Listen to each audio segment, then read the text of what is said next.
Now, there is a particular image that appears in almost every medieval film, television series and video game: a stone room, dripping water, iron bars, chains on the wall, and a prisoner, an emaciated prisoner kind of slumped in the dark corner. And that, of course, is the image of the medieval dungeon. And this is the place where kings supposedly threw their enemies, where torture was routine, and really where the Middle Ages revealed its true barbarism. It's also, however, a complete invention. The medieval dungeon, as we imagine it, never existed. It's not medieval at all. In fact, it's really Victorian, because it's a fantasy created by 19th century tourism, by museum showmanship, and later, of course, by Hollywood. These set designers who need a convenient shorthand essentially to say the past was awful. That's really what they're saying. And today what I'm going to do is dismantle that myth. And we're going to look at what medieval castles actually contained, how the Victorians reinvented them, and how that reinvention became the version of the Middle Ages that we still carry around today. So the dungeon is not any kind of window into medieval cruelty. It's essentially a window into Victorian melodrama. Now, to understand why the dungeon is a myth, we need to start with medieval architecture. Castles were not designed around imprisonment. That's the first thing to say. They were designed essentially around defense. Their rooms had specific functions, and none of those functions involved a purpose-built torture chamber. If someone needed to be detained in a castle, they were usually held in a guard room, maybe a tower chamber, or maybe a room in the gatehouse. These were just ordinary spaces that we use now to hold someone. They were not underground. They were not dripping with water. They didn't contain racks or terrible torture devices or chains or iron bars or anything. And medieval imprisonment itself, this is a bigger point, was often only temporary. It was kind of administrative or political. It wasn't theatrical, is the point. The idea of a dedicated torture chamber simply does not appear in medieval architectural plans. It's completely absent from the records, it's absent from the archaeology, and it's absent from the period itself totally. Now, there is a practical reason why medieval castles didn't contain dungeons. And that's because torture was not a routine part of medieval justice, despite what we see in films and TV and so on. It was used, but it was very tightly regulated. It was legally constrained, and it was a far less common practice than popular culture suggests. Most medieval justice actually involved fines and oaths and compensation, or public penance was another way. Torture was a last resort. So it wasn't a daily activity, which is often what we're told. More importantly, medieval imprisonment was not conceived as long-term confinement. That's the idea of someone rotting away in a dungeon. You know, there's a skull and a skeleton in the corner in the films. That's just not true at all. Prisons in the modern sense barely existed in the medieval world. Punishment was usually immediate. It was a fine or a beating or a public humiliation in the stocks or whatever, or in extreme cases, execution.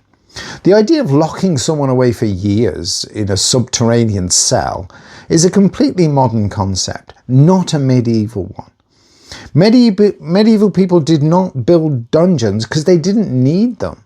Their justice system didn't require them. Their architecture as well, of course, didn't accommodate them, as we've seen. So I think the point is the dungeon is a solution to a problem that medieval society didn't have. So if medieval people didn't build dungeons, who did? Well, it was the Victorians. In the 19th century, Britain experienced a whole wave of medieval nostalgia, and castles were restored, often aggressively. You can see a castle today, it's very different from the actual original castle. Tourists flocked into them, and they write these guidebooks, the Victorians do. And in that process, these Victorian curators and architects begin to enhance, in inverted commas, these sites to make them more dramatic, more appealing. more atmospheric and more profitable. So a dark cellar in a castle becomes now a dungeon. A storage room becomes a torture chamber. You know, a disused gatehouse becomes the place where the prisoners languished in all this. You get loads of this stuff. I remember as a kid, my local castle, Warwick Castle, had this dungeon, so-called, and we were all led down there. And it was like something off a Hollywood film set. There were racks put on the walls and so on. But we don't know it wasn't a dungeon at all. It was basically a cellar. But it was done up by the Victorians to look very, very dramatic. And God, it does sell. That's the favourite place for tourists, obviously, to go. And I say these labels aren't based on any evidence. They're based on imagination. They're designed to thrill the visitors, not to educate them. And the Victorians, you know, they want the Middle Ages to be brutal, mysterious, and also morally inferior. So they create spaces that match their expectations. I mean, some restorers, I say, they added features, and this is, I say, not just what I saw in Warwick Castle, but iron bars and chains and hooks to make the rooms look more authentic. All these things are not medieval at all. This is Victorian theatre you're looking at. And this is the moment the dungeon myth is born. It's not born in the 12th century, it's born in the 19th century. Now, once the Victorians had created the dungeon, Hollywood adopted it wholesale. This is great stuff for TV, of course, and films. Now, early filmmakers needed visual shorthands, and they needed a way to communicate danger and cruelty and the past, you know, in a single kind of shot. And the Victorian dungeon provided exactly that. The dripping walls, the barred doors, the chains, the rats, all of these are cinematic inventions built on top of those Victorian inventions. So Hollywood didn't, you know, research medieval architecture. It copied Victorian tourist attractions. And, you know, because film is such a powerful medium, as we've said many times, the dungeon becomes fixed in the public imagination. It becomes the default setting for medieval imprisonment, the place where knights are tortured and kings punished traitors or whatever, and villains kind of lurked about there for years and years and years. So I say the dungeon is not medieval. It's this Victorian melodrama filtered through Hollywood lighting. But it persists this because it's emotionally satisfying, as so many of these myths we've talked about do, because it gives us a lovely, simple moral contrast. The past was barbaric and we are civilized. It allows us to feel superior to medieval people because it reinforces this narrative of progress. It also persists, of course, because it's incredibly visually compelling. You know, a dark, dripping cell is far more dramatic than a guard room with a wooden door or something. You know, a torture chamber is far more exciting than a storeroom, which is what it is.